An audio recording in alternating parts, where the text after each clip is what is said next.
bodies have a language of stress, and our bodies are always talking to us. There was a time I would have thought, that's a little woo-woo. But that's before I discovered that our bodies are like a stress bucket. You can fill your stress bucket all at once, or you can fill your stress bucket drip by drip by drip. Either way, every stress bucket has a limit. I got a crash course in the stress bucket, and I mean crash. This all started back in 2010 when I was still a journalist, a television anchor and producer for a 6 o'clock newscast, a proud adrenaline junkie. So much so I call myself a type AAA personality because 1A just won't cover it. These qualities have served me very well for working in newsrooms for 26 years because a newsroom is a daily diet of caffeine, deadlines, and stress. So we can broadcast to you at home the daily details of everybody else's stress, trauma, and tragedy. Well, with all this stress flying around, I don't look after myself very well, and now I have frozen shoulder. That doesn't mean it's cold. It means I'm losing mobility, and it's numb. I first notice when I can only lift my arm to here, but I ignore that for years, actually, until I can only lift my arm to here and barely carry a small grocery bag. I can't ignore this anymore, so I go for a massage. I'm relaxing as she's working in here, and I feel my arm open up. On the outside, it doesn't move, but on the inside, it's like the unraveling of a cord. And I hear zzz. And right then, the faces of 2 murder victims we covered on the news appear in my mind's eye as clear as you are now. I have no idea why they have appeared in the middle of my massage. I tell the therapist what's happened. She's not at all surprised. She says, I see this all the time. Memories come out of people's bodies. We store our memories in our cells. Well, I've never heard anything like that, but it would appear that that's what just happened. I go back for another massage. I see car crashes we covered on the news. I see more murders we covered on the news. And then, like a fast-forward video, thousands of images are leaving my body. After that, I get 95% mobility back in my arm. The final 5% I get through yoga. I'm baffled by this. It would appear that my emotional stress had become physical tension in my shoulder, and it would appear that this had been building for years, like the drip, drip, drip in my bucket. My stress had snuck up on me. Around the same time, I've also got severe digestive issues, so I go to a nutritionist. And for the first time, someone takes a complete inventory of my mental, emotional, and physical states of being. I'm grinding my teeth. I have heartburn and bloating on a daily basis. I have 3 separate chronic conditions that all equate to inflammation throughout my body. And I've already had 5 fibroids removed, 2 the size of grapefruits, 3 the size of plums. I called it my fruit basket. On the emotional side, bouts of depression, anxiety, irritability, and flashbacks while at work. I'd be on the anchor desk, on live television, thousands of people watching, and I would flash that I'm in the crime scene of those 2 victims who came out of my shoulder. I'd be on live television. I can't deal with this right now. I stuff it down and I keep going.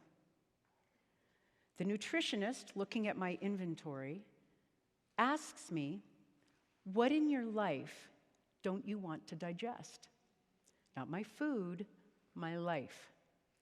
And I say to her, I work in a newsroom. I don't want to digest any of it.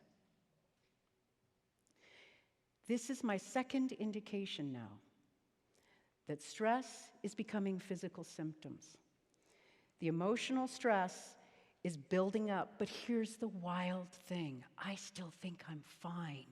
Because look at my life. I've got a great career, a great lifestyle, and despite every single symptom on my list you can link to stress, I still think stress doesn't affect me. And I'm curious how many of you think that too, that stress doesn't affect you. In fact, I am so not getting this that I think I need a new challenge in life, more stress. So I quit my job and I jump into the wonderful world of politics. No stress there. I am not prepared for how nasty some people are. This is a fire hose of nasty and stress going into my bucket. In fact, by the end of the campaign, I'm quoted in the newspaper as saying, "Politics is sanctioned abuse." Stress already running way too high in my body. I haven't left myself much room to move, and this is a dangerous place for any of us to be because life happens. So close to the rim, sploosh, over the edge I go. I can't think straight. I have no energy. I can't function. I understand depression. This is different. This is collapse. And I retreat from the world. Now, at some point during this time, my old journalist kicks back in. And I observe this shutdown. And I get curious. What is this? And how do I get myself out of it? And that's when I go back to school and I discover the leading edge in stress and trauma therapy. And I discover that all these signals my body had been sending me, that's not woo-woo at all. It's science. It's the science of our nervous system, revolutionized by neuroscientist Dr. Stephen Porges. Stress changes our nervous system. Now, that's not going to come as a surprise to any of us, but I think what few of us truly connect is just how vital this is to our health. Our nervous system is our body's command center. Your nervous system affects your brain, how clearly you think, and whether you remember.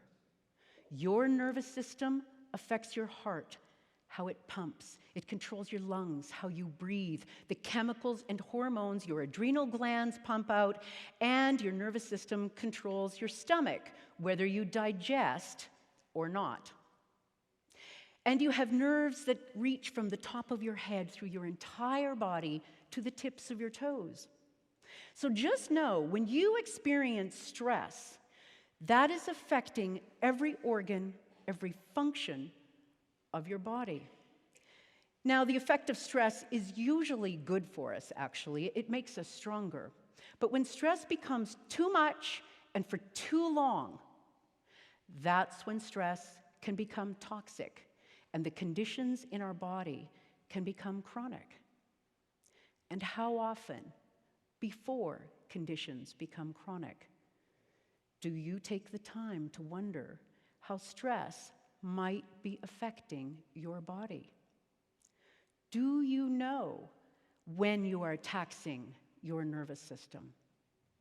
One way to tell is to pay attention to the signs of fight, flight, freeze.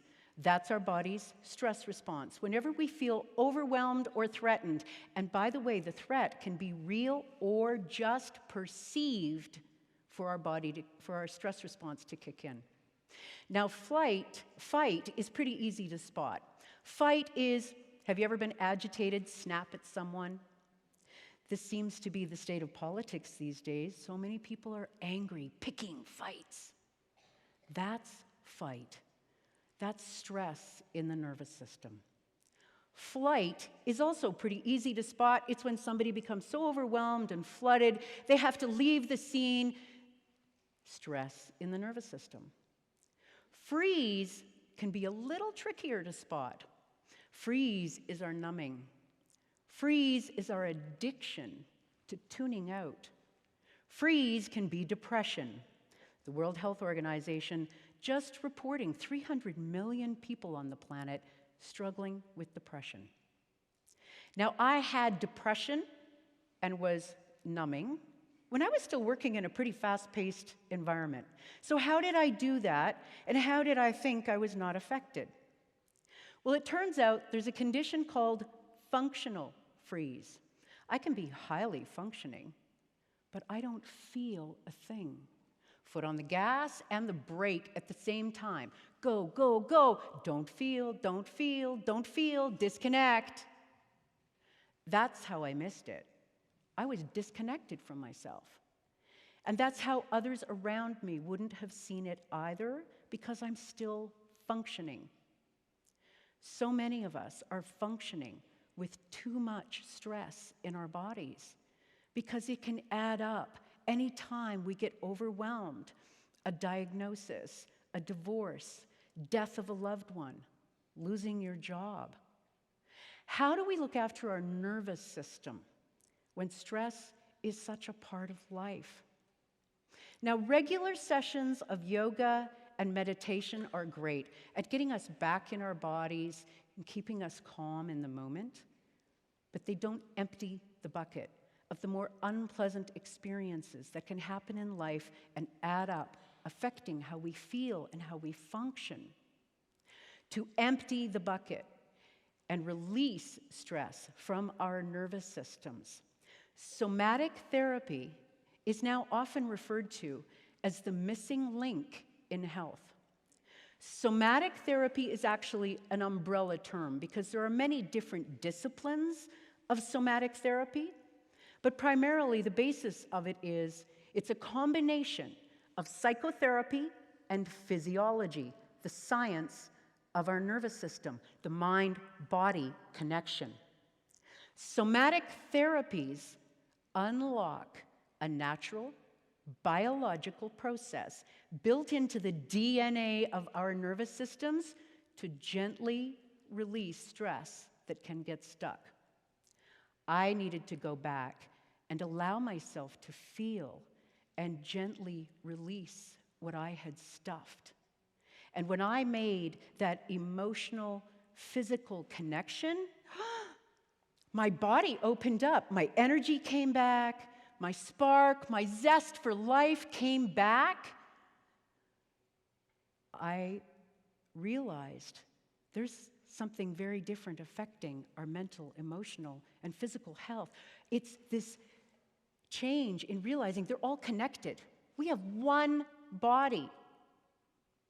This is not about never getting sick, by the way. And this is not about never blaming ourselves if we do. This is about working with our bodies wherever we are at to find our own highest level of health. I now pay attention to the signals in my body every single day to make decisions, and here's one of the ways I do that. I only tune in to issue-based news, and here's why. I started to pay attention to how my body responded when I was tuning in to violence, whether it was on the news or in entertainment. My heart pumped faster, my breathing got quick and shallow. I would feel agitated or sometimes scared. That's my stress response. Now I only tune into issue-based news, which means no gory details, no focus on the chaos. The journalist widens the lens to look at the issue underneath the chaos. I can stay informed and entertained without stressing my system. I no longer think any of this is woo-woo. I am in awe of how our bodies communicate. There is a language of stress. And if you allow yourself to listen and pay attention to the signals from your stress bucket, allow your body to be your guide, and just stay curious, you too will feel your own sense of awe, and you too will experience your own body's wisdom.